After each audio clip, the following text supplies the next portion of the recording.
ಪ್ರಥಮ ಶನಿವಾರದಲ್ಲಿ ಘನ ವಸ್ತುಗಳ ವಿಂಗಡಣೆಯನ್ನು ವರ್ಣಮಾಲೆಯ ಮೂಲಕ ಅಂದರೆ ಸ್ವರಾಕ್ಷರಗಳ ಮೂಲಕ ಇಲ್ಲಿ ತಿಳಿಸಪಡಿಸಲಾಗಿದೆ. ಆ ಇಂದ ಅಹ ತನಕ. ಆ ಅಂದ್ರೆ ಅಲ್ಲಿ ಇಲ್ಲಿ ಕಸವ ಎಸೆಯಬೇಡಿ. ಆ ಕಸ ಜೀವಿಗಳ ಆರೋಗ್ಯ ಕೆಡಿಸುತ್ತದೆ. ಇಲ್ಲಿರುವ ಕಸವನ್ನು ಬೇರ್ಪಡಿಸಲು ವಾಹನಕ್ಕೆ ಕೊಡಿ. ಅಂದರೆ ಈ ರೀತಿ ಕಸದ ವಿಲೇವಾರಿಯಲ್ಲಿ ಸಹಕರಿಸಿ. ಉತ್ತಮವಾದ ಶುಚಿ ಪರಿಸರ ನಮ್ಮದಾಗಿದೆ.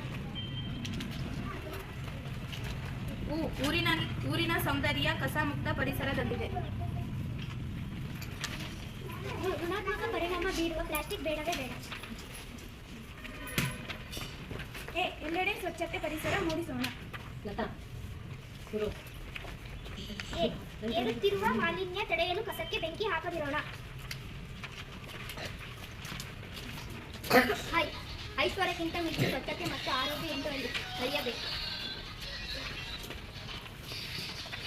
ಒಂದು ಹೆಜ್ಜೆ ಸ್ವಚ್ಛತೆ ಕಡೆ.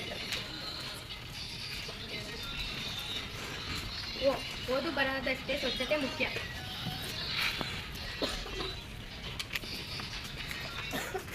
ಔಷಧಿಯಿಂದ ದೂರವಿರಲು ಸ್ವಚ್ಛತೆಯೇ ದಾರಿ. ಅಂಗಡಿಗಳಲ್ಲಿ ಕಳಪೆ ಗುಣಮಟ್ಟದ ಪ್ಲಾಸ್ಟಿಕ್ ಸಾಮಾನುಗಳನ್ನು ಕೊಳ್ಳದಿರೋಣ. ಸ್ವಚ್ಛ ಸುಂದರ ಪರಿಸರ ನಿರ್ಮಿಸೋಣ.